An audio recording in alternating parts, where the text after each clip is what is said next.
हाँ तो स्टार्ट करें हम। ये था अपना चैप्टर 3 के बारे में अपन पढ़ रहे थे। पिछले 4 लेक्चर अपने हो चुके हैं। आज का जो टॉपिक है वो है न्यूटन की गति के समीकरण, जो आपने छोटी क्लास में पढ़े हैं, है ना।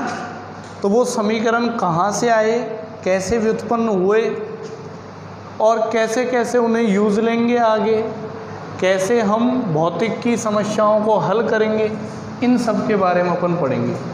अब न्यूटन की गति के समीकरण कहाँ से आए, इसकी 2-3 विधियाँ ज्ञात करने की। पहली विधि, सबसे सरल विधि पढ़ रहे हैं अपन, ग्राफीय विधि। ग्राफीय विधि द्वारा न्यूटन के समीकरणों को व्युत्पन्न करेंगे कि न्यूटन के समीकरण आए कहाँ से। लेकिन उसके लिए पहले ग्राफिकल नॉलेज तो होनी चाहिए। क्या होना चाहिए? Graphical knowledge. ठीक है। तो ग्राफिकल नॉलेज देखो, आप ग्राफ को पढ़ना सीखते हैं, कैसे पढ़ा जाता है ग्राफ को। ठीक है, तो पढ़े।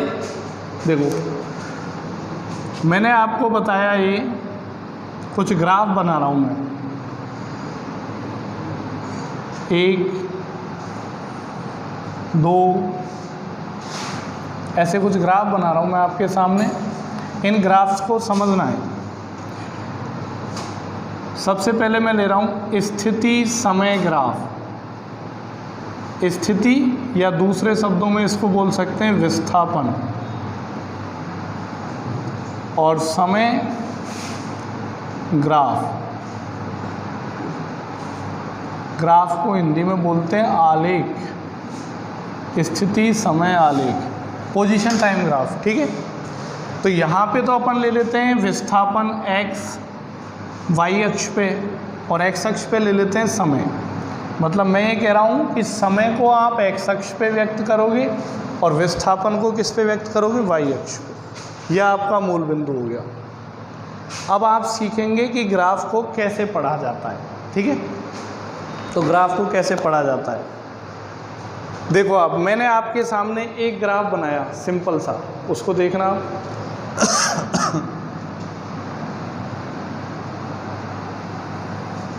ये ग्राफ बनाया, ये एक सरल रेखा खींची जो समय अक्ष के समांतर है। ठीक है।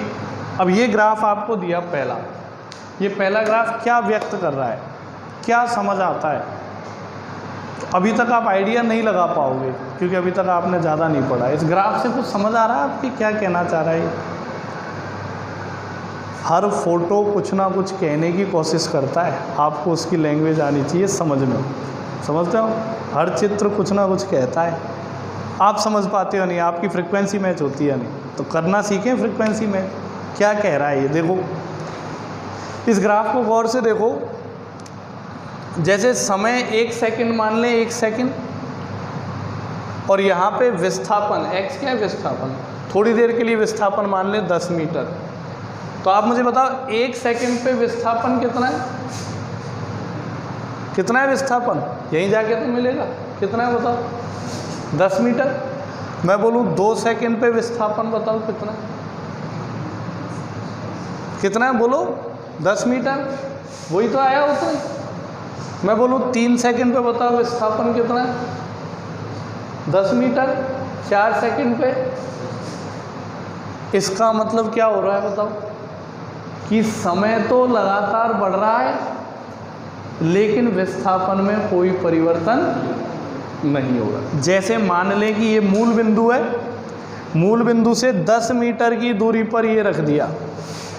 अब घड़ी में समय लगाया, प्रारंभ में कितनी दूरी पर है? 10 मीटर। 1 सेकंड बाद कितना हो जाएगा? 10। 2 सेकंड बाद 10। मतलब समय तो बढ़ रहा है, लेकिन विस्थापन में कोई परिवर्तन। तो इसका मतलब वस्तु किस अवस्था में है? विरामावस्था। विराम अवस्था, स्थिर अवस्था। क्या हो गई बताओ? स्थिर है। स्थिर है या नहीं? कोई भी मोशन नहीं हो रही है इसमें, स्थिर अवस्था में। तो क्या कह रहा है ये ग्राफ, आप समझ में आई? ये ऐसा ग्राफ है जो बता रहा है कि समय तो लगातार परिवर्तनशील है, लेकिन विस्थापन में कोई परिवर्तन नहीं हो रहा है। तो इसका मतलब क्या हुआ कि वस्तु स्थिर अवस्था में है या विराम अवस्था। बोलो कोई दिक्कत? समझ आया आप? तो पहला ग्राफ आपसे क्या कहता है कि वस्तु स्थिर अवस्था में है। तो जब भी कोई ग्राफ ऐसा दिखाई दे आपको, ये समय अक्ष के समांतर रेखा दिखाई दे, तो वो ग्राफ हमेशा क्या कहेगा कि वस्तु कैसी है बताओ? स्थिर अवस्था में है। बोलो कोई डाउट इसमें? समझ आया अच्छे से? कोई दिक्कत? ठीक है, अब बात करते हैं दूसरा ग्राफ। दूसरा समझना आप, केवल समझने पे ध्यान दें अच्छे से। x और t, अब देखना अब की बार मैंने ये ग्राफ बना दिया, धीरे धीरे आप समझने लग जाओगे आज की क्लास में। ये क्या कहना चाह रहा है ये ग्राफ?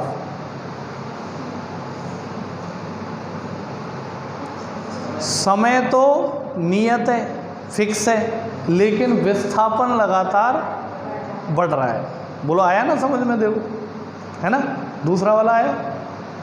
तो समय स्थिर है और विस्थापन बढ़ रहा है। सोचो, दिमाग लगाओ, क्या ऐसा संभव है? क्या ऐसा संभव है? समय स्थिर है और विस्थापन बढ़ रहा है। किसी भी वस्तु के लिए ऐसा संभव है कि समय तो रुक जाए और वो चलती जाए? समय तो कभी नहीं रुकता है, नहीं रुकता। तो मतलब ये ग्राफ तो संभव है ही नहीं, ये तो बनाया ही गलत है, बेवकूफ़ बना रहे हैं मार्ट साहब। ठीक है, ये वाला संभव नहीं, ऐसा ग्राफ कभी बन ही नहीं सकता कि समय तो बढ़ता जाए, सॉरी समय तो स्थिर रहे और विस्थापन बढ़ता जाए। ठीक है, तो ऐसा ग्राफ संभव नहीं है, इसलिए इसको हम नहीं बनाएंगे। दूसरा देखो, दूसरा ग्राफ आपने पढ़ा होगा 10th क्लास में, ओम का नियम। ओम के नियम में विभव और विद्युत धारा दोनों के बीच में ग्राफ कैसा आता है? ऐसा ही आता है, सरल रेखीय, विभव धारा के समानुपाती होता है। ये तो था ओम के नियम। तो ग्राफ कैसा आता है बताओ? सरल रेखीय। बिल्कुल वैसा ही ग्राफ मैंने यहाँ बनाया कि विस्थापन और समय के बीच में ग्राफ ऐसा हो। तो ये ग्राफ क्या कह रहा है बताओ? है दोनों बढ़ रहे हैं, समान अनुपात में बढ़ रहे हैं दोनों। कैसे आप समझना, जैसे मान लो इस तरीके से 2-3 पॉइंट अगर अपन यहाँ ले लेते हैं, मान लो ये 1 सेकंड, ये 2 सेकंड और ये 3 सेकंड, और इधर मान लो ये विस्थापन ले लेते हैं अपन, इधर 20 मीटर, 40 मीटर, 60 मीटर, ऐसा ले ले, कोई दिक्कत? मतलब 1 सेकंड पे विस्थापन 20 है, 2 सेकंड पे 40 है, 3 सेकंड पे है। समय अंतराल, समयों का अंतर, समय अंतराल कितना है? यहाँ से यहाँ तक 1, यहाँ से यहाँ तक 1, यहाँ से यहाँ तक। और विस्थापन अंतराल कितना है? 20, 20, 20 है नहीं? मतलब समान समय अंतराल में समान विस्थापन तय हो रहा है।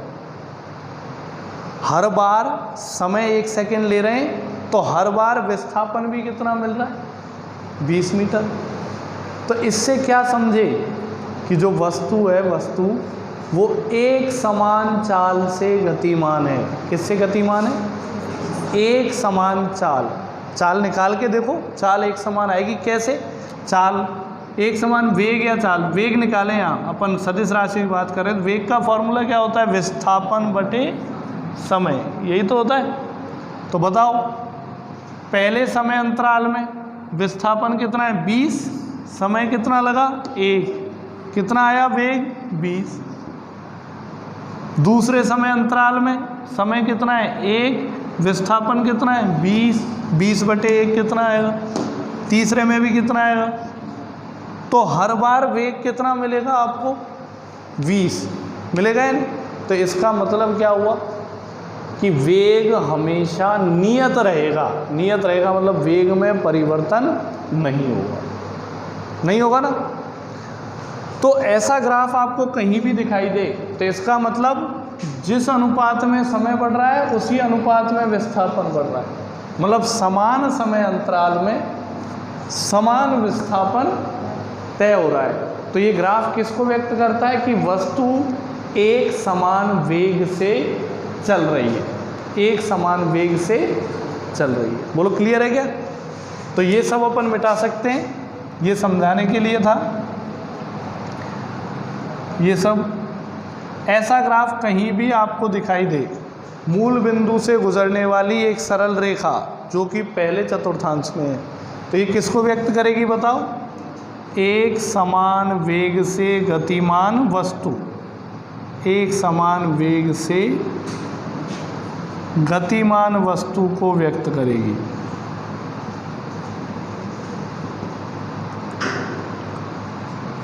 ठीक है, तो समझ में आया? अब कभी भी ऐसा ग्राफ दिखाई दे विस्थापन और समय के बीच में, तो देखते ही क्या याद आना चाहिए कि ये ऐसी वस्तु के बारे में बता रहा है जो एक समान वेग से चलती है। आ जाएगा ये याद?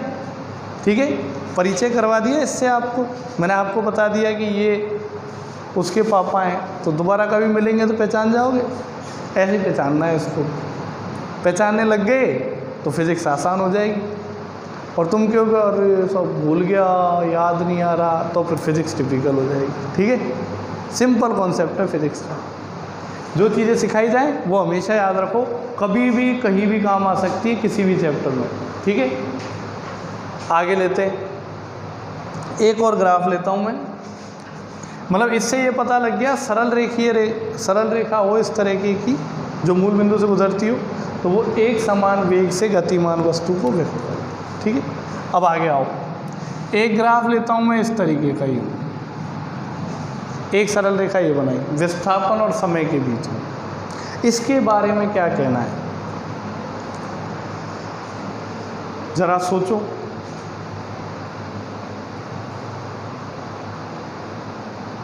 मैं बताऊं, देखो ये जो है ये, इसमें गौर से देखना, समय बढ़ रहा है, ये ग्राफ यूज आ रहा है ना, मतलब समय बढ़ रहा है और समय के साथ साथ विस्थापन भी बढ़ रहा है। समय बढ़ रहा है और समय के साथ साथ विस्थापन भी बढ़ रहा है। बोलो बढ़ रहा है? इसमें सोचो, समय बढ़ रहा है लेकिन विस्थापन कम हो रहा है। आप देख पा रहे हो ग्राफ किधर आ गया? नीचे की तरफ। इसमें ग्राफ नीचे से गया ऊपर की तरफ, है ना? जैसे आप देख पा रहे हो ना, मैंने यहाँ बनाया था 1 2 3, यहाँ क्या लिखा था 20 40 60, ऐसा ही कुछ लिखा था। तो देखो आप, समय बढ़ रहा था और विस्थापन बढ़ रहा है। इसमें क्या हो रहा है? इसमें देखो आप, इसमें ले लो ऐसे 2-3 पॉइंट, एक यहाँ ले लो, एक यहाँ ले लो, एक यहाँ ले लो, और ऐसे मिला लो यूँ। अब देखो 1 सेकंड पे विस्थापन कितना है? 60 मान रहे हैं। 2 सेकंड पे कितना हो गया? 40। 3 सेकंड पे कितना हो गया? 20। और 4 सेकंड पे कितना हो गया? 0। तो क्या हुआ बताओ? विस्थापन घट रहा है। घट रहा है? बोलो, कोई दिक्कत? तो ये विस्थापन घट रहा है, समझ आ रहा है आपके थोड़ा बहुत? तो दोनों ग्राफ एक ही चीज को व्यक्त कर रहे हैं। यहां पे समान समय अंतराल में समान विस्थापन तय हो रहा है, और यहां भी चेक कर लो, समान समय अंतराल में यहां भी समान विस्थापन तय हो रहा है। लेकिन डिफरेंस क्या है, अंतर क्या है कि यहाँ पे विस्थापन का मान लगातार बढ़ रहा है और यहाँ पे विस्थापन का मान लगातार घट रहा है। ठीक है, अब देखो वेग कैसे ज्ञात करते हैं? वेग कैसे ज्ञात करेंगे? वेग का फॉर्मूला क्या होता है? विस्थापन बटे समय, ये तो होता है, विस्थापन बटे समय। ठीक है, तो ये अभी थोड़ी देर में बताता हूँ, पहले ग्राफ ही देखो आप। तो ये वाली जो वस्तु है ना, ये जो है, ये भी क्या है? एक समान वेग से गतिमान, एक समान वेग से गतिमान, ये भी एक समान वेग से गतिमान है। इसमें क्या बोलेंगे? विस्थापन बढ़ रहा है, विस्थापन बढ़ रहा है। और इधर क्या बोलेंगे, विस्थापन घट रहा है। कैसे होगा ये, ऐसी घटना कौन सी पॉसिबल है? ऐसे आप एग्जाम्पल भी ले सकते हो, उदाहरण भी ले सकते हो। जैसे पहली वाली घटना का उदाहरण क्या हो सकता है, कमरे में रखी टेबल कैसी रहेगी, स्थिर अवस्था में रहेगी ना। इसके लिए बताओ, एक समान वेग के लिए कह रहे हैं, तो कोई भी गाड़ी चल रही है जो नियत वेग से चल रही है, जैसे 50 की स्पीड पे कोई गाड़ी चला रहे हैं, 50 पे चले तो वो क्या हो गई, एक समान वेग से गतिमान हुई है ना। अब घट रहा है और बढ़ रहा है का क्या मतलब है, ये समझना आप। जैसे देखो, अपन यहाँ से स्टेशन ए से चले और स्टेशन बी की तरफ चलते जा रहे हैं, चलते जा रहे हैं नियत वेग से, एक समान वेग से। मान लो वेग अपन ने फिक्स कर लिया 50 किलोमीटर पर आवर और इतने ही वेग से लगातार चलते आ रहे हैं, तो ये किसको व्यक्त कर रहा है, विस्थापन बढ़ रहा है। इतने वेग से लगातार चलते जा रहे हैं तो विस्थापन क्या हो रहा है बताओ, बढ़ रहा है। इतने वेग से लगातार चल रहे हैं तो विस्थापन क्या हो रहा है, बढ़ रहा है। तो किसको व्यक्त कर रहा है, एक समान वेग से गतिमान है और विस्थापन बढ़ रहा है। अब देखो, यहाँ आए, यहाँ आके याद आया कि हम तो वैसे ही घूम रहे हैं, वेली काम धंधा कुछ है नहीं, वैसे ही ढूंढ रहे। फिर याद आया घर चल के सोते हैं वापस, तो वापस घर पे जा रहे हैं। अब क्या हो रहा है, विस्थापन घट रहा है। पहले बढ़ते बढ़ते 0 से लेके मान लो कितना हो गया 80, फिर वापस आने लगे तो वो घटने लगेगा। विस्थापन क्या होता है, प्रारंभिक बिंदु और अंतिम बिंदु के बीच की सीधी दूरी। जैसे मान लो अपन यहाँ पहुँच गए, यहाँ 10 है, तो विस्थापन कितना है, प्रारंभिक बिंदु ये रहा और अंतिम बिंदु ये रहा, तो इनके बीच की दूरी 10। तो घट रहा है या नहीं बताओ, समझ आया आप। तो विस्थापन घट रहा है, तो ये किसको व्यक्त करेगा, इसको। दोनों कंडीशन में एक चीज़ समान है क्या, कि दोनों स्थितियों में एक समान चाल से चल रही है वस्तु, लेकिन आगे जा रही है तो विस्थापन बढ़ रहा है और पीछे जा रही है तो विस्थापन घट रहा है। मुझे उम्मीद है कि आपके अच्छे से समझ में आ रहा होगा, ठीक है। मेरी मेहनत फसल हो जाएगी, है ना, क्लियर है ना इसमें, ठीक है। अब देखो आगे, यहाँ तक अपन पहुँचे, ये आ गया आपके पास वेग। अब इसमें बोलें कि वेग जो है ना, वेग वो धनात्मक होगा या ऋणात्मक। कई बार ऐसे पूछे वेग धनात्मक होगा या ऋणात्मक, तो कौन सी कंडीशन में वेग धनात्मक होगा और कौन सी कंडीशन में ऋणात्मक है। देखो अपन आगे जा रहे हैं, आगे हम मान के चल रहे हैं, इधर जा रहे हैं, तो पहली दिशा में जा रहे हैं, उधर वेग को क्या मानेंगे, धनात्मक। वेग सदिश राशि है, दिशा का खेल होता है इसमें। और अगर अपन दिशा परिवर्तित कर दें, विपरीत दिशा में आए, तो दिशा बदलने से वेग क्या हो जाता है बताओ। जैसे एक्स अक्ष और वाई अक्ष नहीं होते, वाई अक्ष पे ऊपर की तरफ जाएं तो क्या लेते हैं, धनात्मक, और नीचे की तरफ जाएं तो ऋणात्मक चिन्ह किसको बताता है, दिशा को। विपरीत दिशा में गए तो ऋणात्मक। तो मतलब इस केस में वेग क्या होगा, धनात्मक, क्योंकि आगे गए थे। और यहाँ पे क्या होगा बताओ, ऋणात्मक। तो आपसे कोई पूछे कि स्थिति समय ग्राफ या विस्थापन समय ग्राफ बनाओ ऋणात्मक वेग के लिए, तो कौन सा बनेगा, ये, और धनात्मक वेग के लिए तो ये, ठीक है। तो इसमें जो वेग है, वेग v, ये आपका रहेगा पॉजिटिव, धनात्मक। पॉजिटिव लिखा है ये शॉर्ट में, ऐसे लिखते हैं ना पॉजिटिव, तो प्लस का मतलब पॉजी और वी लगा दिया, पॉजिटिव, ठीक है। ऐसे इधर वेग कैसा होगा बताओ, नेगेटिव, ठीक है। ये नेगेटिव है कि घर जाके ये मत सोचना बोले ये कौन सी लैंग्वेज है, जर्मनी फ्रांस, है ना, ठीक है। हो गया ये आपके समझ में आया, ठीक है। अब इसी में अगर बात करें तो मैंने एक चीज़ आपको कल पढ़ाई थी जिसे बोलते हैं अपन प्रवणता, ढाल, झुकाव, बोला था, उसी को मैं फिर से रिवाइज करता हूँ, वो यहाँ काम आएगी। ठीक है, तो देखो क्या काम आएगा इसमें।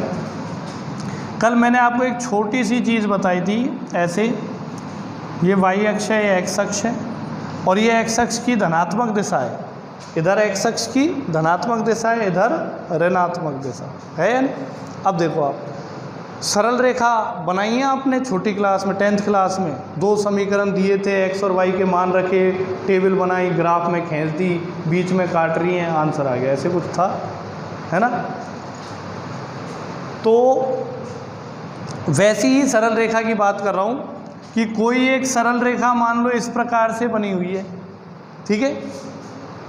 अब ये एक्स अक्ष की धनात्मक दिशा से ये कोण बनाती है थीटा। कितना कोण बनाती है बताओ? थीटा। अब दिशाएं 2 तरह की होती हैं, जैसे ये एक्स अक्ष है, तो अगर इस तरफ नापेंगे और इस तरफ, 2 तरीके से कोण को नापा जा सकता है, एक तो ऊपर की तरफ और एक नीचे की तरफ। तो ये वाली जो दिशा होती है ना, ये किससे मिलती है? ऐसे कौन चलता है? घड़ी चलती है घर में, देखिए आपने घड़ी, क्लॉक देखिए ऐसी चलती है क्या? 6, 7, 8, 9, 10, 11, 12, 1, 2, 3, है ना। तो इस दिशा को क्या बोलते हैं अपन? क्लॉकवाइज, घड़ी की दिशा, ठीक है। या दक्षिणावर्त, हिंदी में क्या बोलते हैं? सुने होंगे ऐसे नाम 10th क्लास में, है ना। और ये जो उल्टी वाली दिशा है इसको क्या बोलते हैं? एंटी क्लॉकवाइज, वामावर्त। क्या बोलते हैं बताओ? वामावर्त।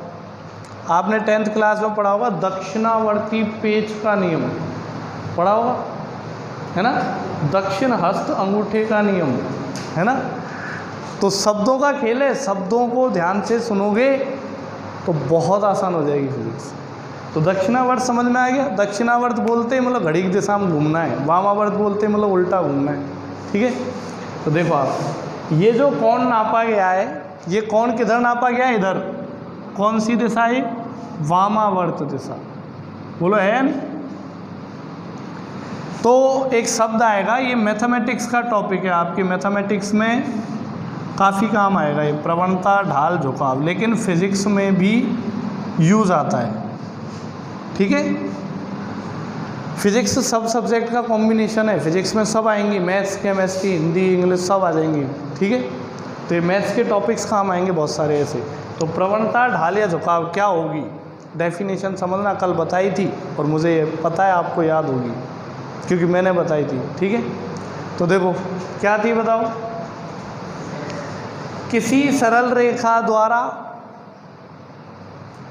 एक्स अक्ष की धनात्मक दिशा से वामावर्त दिशा में बनाए गए कोण की स्पर्शज्या।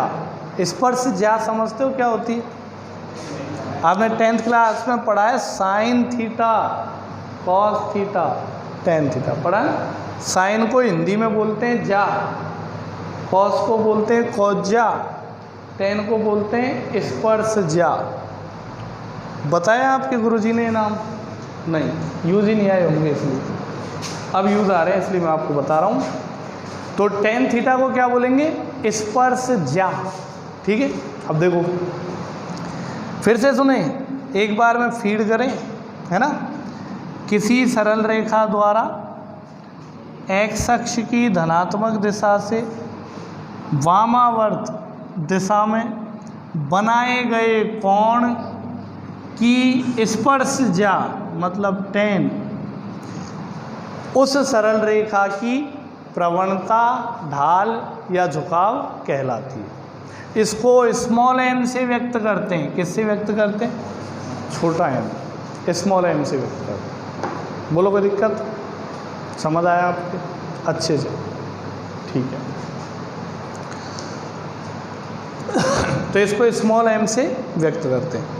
अब एक चीज़ और सिखाई थी मैंने कल यहीं पे, आप देखना। इसी पे अगर अपन 2 बिंदु ले लें, ये जो सरल रेखा है इस पे कोई 2 बिंदु ले लें आप, ये तो आपने पढ़ा होगा बिंदुओं के निर्देशांक। मान लें इसका निर्देशांक x1 y1 है और इस बिंदु के निर्देशांक क्या है? x2। क्लियर? अब देखो आप मुझे बताओ, इसको मिटा देता हूँ, ये मूल बिंदु, ये दूरी कितनी होगी, ये x1 होगी या नहीं, इस बिंदु का x निर्देशांक यही तो होगी। जैसे मैंने आपको यहाँ पे बोला कि ये बिंदु 3,4 है, तो इसका मतलब क्या समझे कि इसकी x अक्ष के अनुदिश दूरी कितनी है 3 और y अक्ष के अनुदिश दूरी कितनी है इधर 4, यही तो समझे आप। मतलब जो x निर्देशांक होगा वो तो ये वाली दूरी और जो y निर्देशांक होगा वो ये वाली, ठीक है। अब देखो ये x1 और ये इधर मिलाओ ये, तो ये दूरी कितनी हो जाएगी y1। क्लियर है क्या, बताओ, पढ़ा नहीं तो 10th क्लास में अच्छे से। ऐसे ही इस बिंदु के लिए करो, इसको यूँ मिलाओ और इसको यूँ मिलाओ, तो ये दूरी कितनी हो जाएगी ये x2 और ये वाली दूरी कितनी हो जाएगी बताओ y2। समझ आ रहा है आपके यहाँ तक। अब देखना आप, इसको यूँ मिला देता हूँ, ऐसे यूँ मिला दिया। अब मुझे बताओ कि ये दूरी कितनी होगी, ये कितना है x2 और ये कितना है x1। x2 में से x1 घटा दें तो ये बच जाएगी, तो ये दूरी आपके पास कितनी आ गई बताओ x2 माइनस x1। क्लियर है। ऐसे ही देखो ये दूरी कितनी है y2, ये है y1, तो ये कितनी हो जाएगी यहाँ से यहाँ तक y2 माइनस, वेरी गुड, पढ़े लिखे से लगते हो तुम। आगे ये देखो x2 माइनस x1 है ये, तो ये दूरी कितनी होगी, ये सेम होगी x2 माइनस x1। इसको हटाया, इसको मिटाया, ये लिख दिया, ये दूरी हो गई x2 माइनस, सही है। और ये दूरी y2 माइनस y1 है, तो फिर ये भी कितनी होगी y2 माइनस y1, सही है। ओके, अब मैंने क्या बताया था, यहाँ पे एक कोण माना था, ये कोण कितना माना था थीटा। तो मुझे बताओ ये कोण कितना होगा, ये भी थीटा ही होगा। कारण संगत कोण, दो समांतर रेखाओं को एक तिर्यक रेखा काटे तो बनने वाले संगत कोण बराबर होते हैं। हो गया। ये प्रवणता का फॉर्मूला आ गया था m बराबर tan थीटा, तो tan थीटा का मान निकालो, क्या आएगा, एक फॉर्मूला तो ये हो गया प्रवणता का। अब tan थीटा का मान निकाल लो यहाँ से, tan थीटा बराबर लंब बटे आधार, पढ़ा है ना लाल बटे कक्का, लंब बटे आधार, तो y2 माइनस y1 बटे x2 माइनस, क्लियर है क्या, लंब y2 माइनस y1, आधार x2 माइनस x, सही है नहीं, आ गया। तो प्रवणता का एक और फॉर्मूला हो जाएगा, ये तो कोण के रूप में और ये निर्देशांकों के रूप में, तो प्रवणता का एक और फॉर्मूला हो गया। क्लियर है, अब आ गया हो। अब ये चीज़ें तो आपके समझ आ गई क्योंकि ये पड़ी हुई है। अब थोड़ी सी नई चीज़ लेते हैं, उसको देखना। जैसे मैं आपको बोलूं कि कोई भौतिक राशि है x, इसका मान किसी समय पे 10 है, कुछ देर बाद इसका मान बढ़ के और 15 हो गया, तो मैं आपसे बोलूं परिवर्तन कितने का हुआ, 5 का। परिवर्तन कितने का हुआ, परिवर्तन कैसे ज्ञात करेंगे, x2 माइनस x1 बराबर 15 माइनस 10 5 हो गया। अब अपन क्या करेंगे, इसको नए तरीके से लिखेंगे, इसको ऐसे लिखेंगे डेल x। एक तो ये तरबुज बनाएंगे, त्रिभुज है ना, और एक x लिखेंगे और इसको पढ़ेंगे क्या, डेल x। क्या पढ़ेंगे, डेल x। ये सिंबल जो होता है इसको बोलते हैं डेल्टा, ठीक है, लेकिन शॉर्ट में क्या पढ़ते हैं, डेल x, ठीक है। और डेल x का मतलब क्या होता है, x2 माइनस x1, क्यों लिया? जैसे जैसे बड़ी क्लास में जाते हैं गणनाएं बड़ी होती जाती हैं, ये शब्द बार बार काम आते हैं, तो अपन शॉर्ट ट्रिक्स बना, मतलब शॉर्ट में लिखना चालू कर देते हैं उनको। जैसे घर में नहीं होता, किसी का नाम बड़ा हो, शत्रुंजय, तो उसको क्या बोलते हैं? शत्रु बोलते हैं, नहीं बोलते हैं? नहीं, बड़े नाम हो तो राम स्वरूप बोले रामू, ऐसे शॉर्ट में बना लेते हैं। तो ऐसे ही x2 माइनस x1 को अपन क्या शॉर्ट में क्या बोलेंगे बताओ? Del x.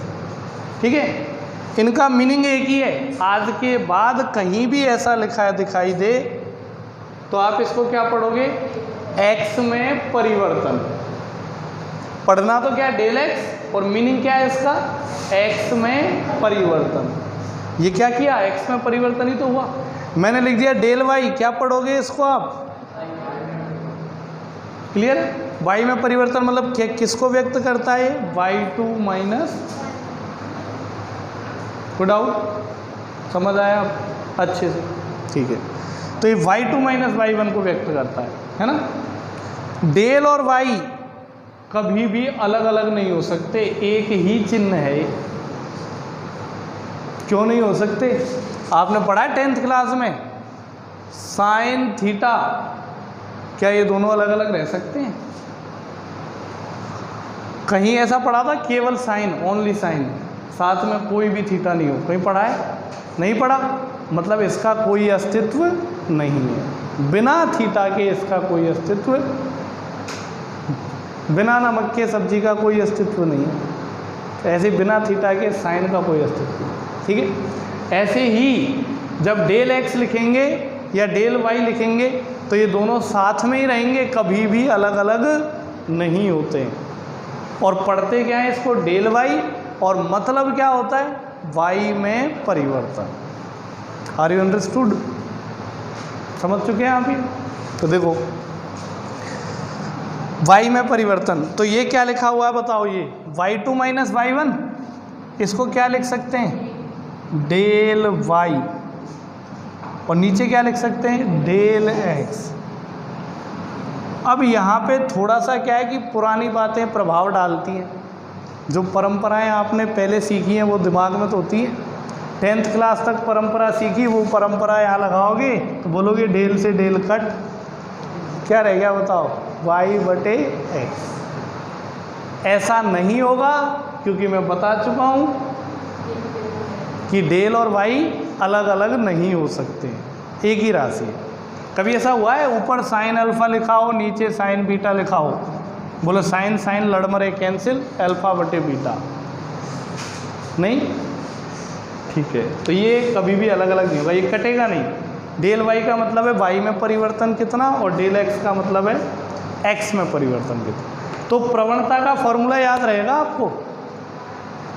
प्रवणता कैसे ज्ञात करेंगे? या तो tan थीटा से, अगर कोण दिया है तो किससे ज्ञात करेंगे? tan थीटा से। ठीक है, या फिर निर्देशांक दिए तो कैसे ज्ञात करेंगे? y में परिवर्तन बटे x में परिवर्तन। ये आपका काम आएगा यहाँ पे थोड़ा सा। अब देखो tan थीटा में भी थोड़ी सी बात करते हैं, छोटी सी। एक चीज़ और दिमाग में रखनी है, कोई भी कोण नाप रहे हैं उसको यदि एंटी क्लॉकवाइज नापेंगे, वामावर्त दिशा में नापेंगे, इधर इसको 0 मानेंगे और इधर नापेंगे ऐसे 10, 20, 30, तो इधर वाले कोण को हमेशा क्या लिखा जाएगा बताओ? धनात्मक। और अगर कोई भी कोण क्लॉकवाइज दिशा में नाप रहे हो, घड़ी की दिशा में, मतलब इधर नाप रहे हो 10, 20, 30, तो इधर वाले कोण को क्या लिखा जाएगा? ये ऋणात्मक चिन्ह दिशा बताता है। अगर धनात्मक है तो कोण कैसे नापा गया है? वामावर्त दिशा में, और ऋणात्मक है तो कैसे नापा गया है? दक्षिणावर्त दिशा में। क्लियर है? ठीक है, अब आगे देखो। अब थोड़ा सा आपको मज़ा आएगा, है ना? देखो अभी अभी मैंने आपको प्रवणता बताई, प्रवणता, ठीक है? प्रवणता को समझें, m बराबर tan थीटा, यही बताया। और इसका एक फॉर्मूला और था जो निकल के आया, डेल y बटे डेल x। यही फॉर्मूला निकल गया है। अब मुझे बताओ ये फॉर्मूला कब निकल गया है? जब x और y निर्देशांक लिए तो y निर्देशांक में परिवर्तन बटे x निर्देशांक में परिवर्तन, ठीक है। यही फॉर्मूला यहाँ लगाएंगे अब इसमें, तो लगाओ। देखो m बराबर, ये थीटा क्या था? थीटा याद रखना, थीटा क्या था? सरल रेखा द्वारा x अक्ष की धनात्मक दिशा से बनाया गया कोण। आप मुझे क्या बताओ, यहाँ कौन सी सरल रेखा है ग्राफ में? ये वाली। ये x अक्ष की धनात्मक दिशा से कितना कोण बना रही है? सोचो, यही तो है सरल रेखा। ये x अक्ष की धनात्मक दिशा कितना कोण बना रही है? उससे कोण ही नहीं बना रही, समांतर है दोनों। और जब दो रेखाएं समांतर हों तो उनके मध्य कोण 0 डिग्री कितना होता है? कैसे? आप समझना, ये एक्स अक्ष है, ये सरल रेखा मान लो 30 डिग्री का कोण बना रही है। अब मैं इसको यूं घुमा दूं यूं और यहीं कर दूं ऐसे इसी पे, तो कोण कितना हो गया? 0 डिग्री। अब ये दोनों क्या हो गई? समांतर। अब इसको अलग अलग कर लो, भले एक यहाँ है एक यहाँ है, दोनों समांतर हैं। ये कभी भी एक दूसरे को नहीं काटेंगी, और काटेंगी नहीं तो कोण बनेगा नहीं, और कोण नहीं बनेगा तो कोण का मान कितना है? क्लियर है? तो पहली जो रेखा है, पहला जो ग्राफ है, इसमें ये सरल रेखा x अक्ष के साथ कितने डिग्री का कोण बना रही है? 0 डिग्री का। जब दो रेखाएं समांतर हो तो उनके मध्य का कोण कितना होता है? 0। तो देखो, तो थीटा की जगह तो क्या लिख देंगे बताओ? 0 डिग्री लिख देंगे या नहीं बताओ? और डेल वाई बटे डेल एक्स, वाई की जगह क्या लिखेंगे यहाँ? x, और x की जगह क्या लिखेंगे? t। समझ पा रहे हो आप? y अक्ष पे क्या लिया है हमने? x, और x अक्ष पे क्या लिया है अपन ने? t। तो ये बदल दो, डेल x बटे डेल t। क्लियर है क्या हो? तो सही है। अब मुझे बताओ tan 0 का मान कितना होता है? tan 0 का मान 0। और डेल x बटे डेल t, इसको पढ़ो, हिंदी में पढ़ के देखो, ये कुछ कहेगा आपको। डेल x बटे डेल t मतलब विस्थापन में परिवर्तन। x क्या है? विस्थापन।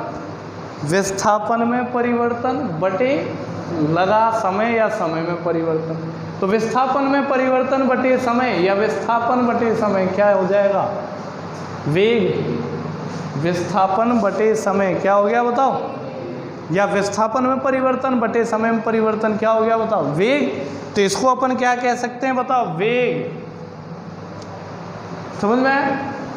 तो इस स्थिति में इस ग्राफ के लिए प्रवणता क्या आएगी? 0। और इसी प्रवणता, यही प्रवणता किसके बराबर होगी? वेग के बराबर होगी। तो वेग कितना होगा बताओ? 0। अब याद करो, ये ग्राफ किसको व्यक्त करता है? वस्तु स्थिर अवस्था में, और स्थिर अवस्था में तो उसका वेग क्या रहेगा बताओ? 0। क्या सीखने को मिला? कि अगर प्रवणता ज्ञात की जाए तो प्रवणता ही वेग को व्यक्त करेगी। अगर इस ग्राफ की प्रवणता ज्ञात की जाए तो वो प्रवणता ही किसको व्यक्त करेगी बताओ? मतलब स्थिति समय ग्राफ या विस्थापन समय ग्राफ की प्रवणता किसको व्यक्त करती है? वेग। आपको विस्थापन समय ग्राफ बना के दे दें और आपसे पूछे वेग ज्ञात करो, तो आप क्या ज्ञात करोगे? प्रवणता, क्योंकि प्रवणता ही किसको व्यक्त करेगी बताओ? क्लियर? No doubt. याद कर लेना, है बहुत जगह काम आएगा। विस्थापन समय ग्राफ की प्रवणता ज्ञात करो, वही किसके बराबर होगी? वेग के बराबर। ठीक है? क्लियर? आगे आओ। मैंने आपको बताया था ये वेग धनात्मक है, ये ऋणात्मक है। हालांकि आपने समझ लिया, लेकिन अब प्रूव करके दिखाऊंगा कैसे है धनात्मक और कैसे है ऋणात्मक। देखो आप दूसरे ग्राफ में आते हैं, यहीं पे यही फॉर्मूला लगा दें। तो देखो m बराबर प्रवणता ज्ञात कर रहे हैं, tan थीटा बराबर del x by del t, या डेल वाई बटे डेल एक्स लिख लो एक बार, है ना। अब देखो m बराबर, ये जो सरल रेखा है ये एक्स अक्ष की धनात्मक दिशा से कुछ ना कुछ कोण बना रही है। बना रही है कोण, यहाँ तो कोण 0 था, यहाँ कोण बना रही है। तो मान लेते हैं ये कोण कितना है, थीटा। अब मुझे बताओ ये किस दिशा में नापा गया कोण, वामावर्त। और वामावर्त दिशा में नापा गया कोण कैसा लिया जाता है बताओ, धनात्मक। क्लियर है? तो प्रवणता ज्ञात करें तो m बराबर tan थीटा, थीटा को धनात्मक लेंगे, डेल वाई बटे डेल एक्स। y की जगह क्या लिखेंगे, x। y अक्ष पे किसको लिया है, x को, और x अक्ष पे किसको लिया है, t को। तो यहाँ लिखेंगे t। तो tan थीटा ऐसी सही है। और डेल एक्स बटे डेल टी, विस्थापन में परिवर्तन बटे समय में परिवर्तन, क्या हो गया, वेग। तो इस ग्राफ के लिए जब वस्तु एक समान वेग से गतिमान है, उस ग्राफ के लिए प्रवणता आई tan थीटा। तो वेग कितना आ गया, tan थीटा। और थीटा क्या है यहाँ पे, न्यून कोण। देखो 90 डिग्री छोटा है या नहीं, न्यून कोण 90 से छोटा। और tan थीटा में अगर थीटा का मान 90 से छोटा हो तो tan के मान कैसे मिलेंगे, धनात्मक या ऋणात्मक। धनात्मक 10वीं क्लास में पढ़े, tan थीटा के मान 0 डिग्री से 90 डिग्री तक, tan 0 का मान 0, tan 30 का 1/√3, tan 45 1, tan 60 √3, सब कैसे थे, धनात्मक। कोई ऋणात्मक था क्या, नहीं। तो थीटा न्यून कौन होगा, 90 से छोटा। तो इसका मतलब tan थीटा का मान क्या मिलेगा, धनात्मक। तो tan थीटा का मान हमेशा धनात्मक मिलेगा। और यही किसके बराबर है, वेग के बराबर। तो वेग भी कैसा रहेगा बताओ, धनात्मक। कुछ आ रही है समझ या ऊपर से जा रही है, ऊपर से सर के तो ऐसे बैठ जाना यूँ करके, ऐसे गिराते रहना ही, ठीक है, जाने मत देना, ठीक है। क्योंकि मेहनत ज़्यादा है, टॉपिक थोड़ा अटपटा है, दिमाग चलाना पड़ता है। जहाँ दिमाग चलाने की बात आ जाती है ना, वहाँ अच्छे अच्छे स्टूडेंट फेल हो जाते हैं। फॉर्मूला बता दो, उसको लगा के सॉल्व कर लेंगे, लेकिन दिमाग में बहुत मेहनत करनी पड़ती है, बहुत ज़्यादा प्रैक्टिस की आवश्यकता है। सोचो, लिख लिख के तब जाके सीखोगे, क्योंकि practice make a man Rajinikanth, ठीक है। तो देखो सुनिए ना कहावत, practice make a man perfect. और परफेक्ट कौन है, रजनीकांत, रोबोट। ये कैसे आया, मैंने बताया यहाँ थीटा क्या है, न्यून कोण 90 से छोटा है या नहीं। और 10वीं क्लास में आपने पढ़ा है कि tan थीटा में यदि थीटा का मान 0 से 90 के बीच में हो तो tan थीटा का मान कैसा मिलता है, धनात्मक। प्लस का 1/√3, प्लस का √3 प्लस, तो हमेशा मान क्या मिलेगा, धनात्मक। मान चाहे कुछ भी मिले, लेकिन हम तो चिन्ह देख रहे हैं, चिन्ह कैसा होगा, धनात्मक होगा। तो वेग भी कैसा रहेगा बताओ, धनात्मक। इसमें चेक करते हैं, आ जाओ। देखो इसमें m बराबर tan थीटा बराबर, यही फॉर्मूला लगा देता हूँ, डेल एक्स बटे डेल टी। क्लियर है? अब देखो डेल एक्स बटे डेल टी को तो v बोलेंगे, वेग, विस्थापन में परिवर्तन बटे समय। थीटा की बात करते हैं। इसमें थीटा दो तरीके से नापा जा सकता है। एक तो ये एक्स अक्ष की धनात्मक दिशा से ये नाप सकते हो, ये थीटा नाप लिया, तो ये कैसा लेंगे, धनात्मक। कैसे नापा है अपन, वामावर्त, तो वामावर्त धनात्मक। लेकिन इसको अगर गौर से देखा जाए तो ये 90 डिग्री से बड़ा है। अधिक कोण है या नहीं है, बताओ।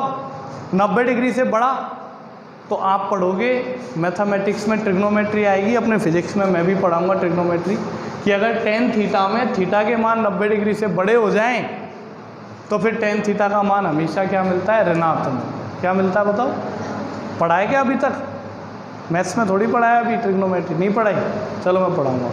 तो वो क्या मिलते हैं बताओ, ऋणात्मक मिलते हैं। या तो ऐसे याद रख लो, या दूसरा तरीका बताऊँ। दूसरा तरीका क्या है, इसको भूल जाओ, 90 से बड़े का पता नहीं है तो इसको भूल जाओ। इस कोण को ऐसे ना नाप के ऐसे नाप लूँ क्या, यूँ एक्स अक्ष से बना कोण नाप लिया।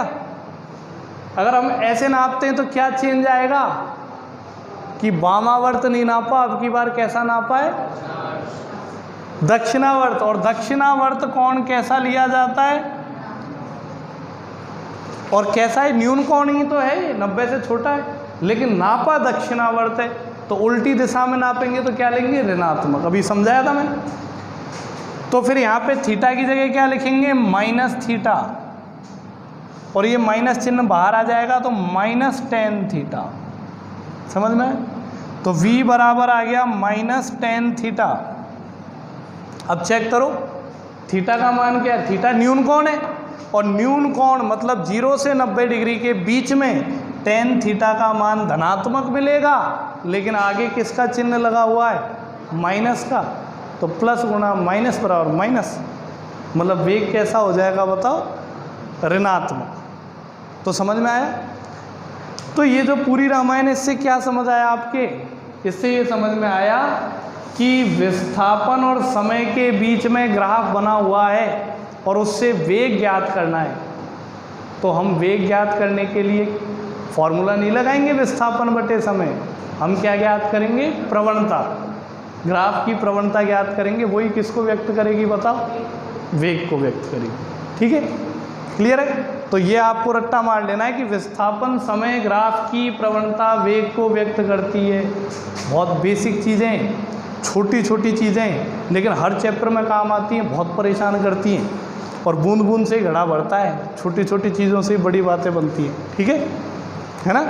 एक छोटी सी बात से घर में कलेश रह जाए और पूरा घर बिखर जाए। कितने एक सी बात से, कितने ने मेरे घर के आगे झाड़ू नहीं लगाया और कितने कर दियो कचरा। तो ये भी छोटी छोटी बातें जो पूरी फिजिक्स बिगाड़ सकती है ना? तो फिजिक्स को बिखरने से बचाना, छोटी छोटी चीज़ों पे ध्यान देना। ठीक है, तो समझ आया आपकी? तो ये आपको याद रहेगी आज की रामायण, छोटी सी।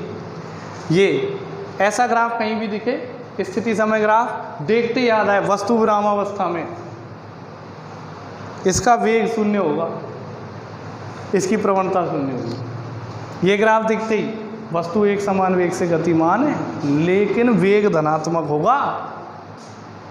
वेग क्या होगा बताओ, धनात्मक होगा, और विस्थापन लगातार बढ़ रहा है। इसको देखते ही याद आए एक समान वेग से गतिमान है, विस्थापन घट रहा है, और वेग क्या होगा, ऋणात्मक। और सिंपल सी बात, जहाँ विस्थापन बढ़ेगा वहाँ वेग धनात्मक, और जहाँ घटेगा वहाँ ऋणात्मक। ऐसे भी याद रख। सवाल 2 उल्टा पूछते हैं इसको, ये मिटा दिए मैंने ग्राफ। अब ये एग्जाम में उल्टा आ जाएगा। उल्टा मतलब उस स्थिति के लिए स्थिति समय ग्राफ बनाओ जब वस्तु विरामावस्था में। ऐसे आ सकता है, जब वस्तु विरामावस्था में हो तो उसके लिए स्थिति समय ग्राफ बनाओ, वस्तु विरामावस्था में हो तब स्थिति समय ग्राफ। तो उल्टा भी याद आना चाहिए। कैसा बनेगा, अभी मिटाया था जैसा बनेगा। ठीक है, एक समान वेग से गतिमान वस्तु के लिए जब उसका विस्थापन बढ़ रहा है, उसके लिए आप स्थिति समय ग्राफ बनाओ। कैसे? ठीक है, और जब वेग घट रहा है, ठीक है। तो आज की रामायण इतनी, मैं ज़्यादा नहीं पढ़ाता हूँ, बहुत कम पढ़ाता हूँ। इसी तरीके से एक एक टॉपिक को बड़े हल्के से धीरे पढ़ाता हूँ, बहुत धीरे बोलता हूँ। रीज़न क्या है, बुढ़ापे का असर है। ठीक है, तो इसलिए धीरे धीरे चलता है मेरा काम, लेकिन मैं कछुआ चाल से चलता हूँ और टाइम पे अपनी मंजिल पे पहुँच जाता हूँ। ठीक है, क्योंकि दुर्घटना से देर भली है ना, जल्दी नहीं करनी चाहिए। अभी मैं जल्दी पढ़ाऊँ आपको, आधा चैप्टर समेट देता, कल आके कहते सर समझ में नहीं आया, दोबारा पढ़ाओ। तो ऐसे बोलते हैं मुसीबत मोल लेना। तो मैं मुसीबत मोल नहीं लेता, मैं एक बार में क्लियर करके चलता हूँ। ठीक है, तो कल मैं फिर से पूछूंगा इनको, और कल अपन सीखेंगे वेग समय ग्राफ और त्वरण समय ग्राफ। उनमें टाइम नहीं लगेगा क्योंकि बेसिक ग्राफ अपन ने कंप्लीट कर लिए हैं, इन्हीं से रिलेटेड है, सेम टू सेम आएंगे, तो उनमें टाइम नहीं लगेगा, वो जल्दी हो जाएंगे। शुरुआत खतरनाक होती है, एंड इजीली हो जाता है। ठीक है।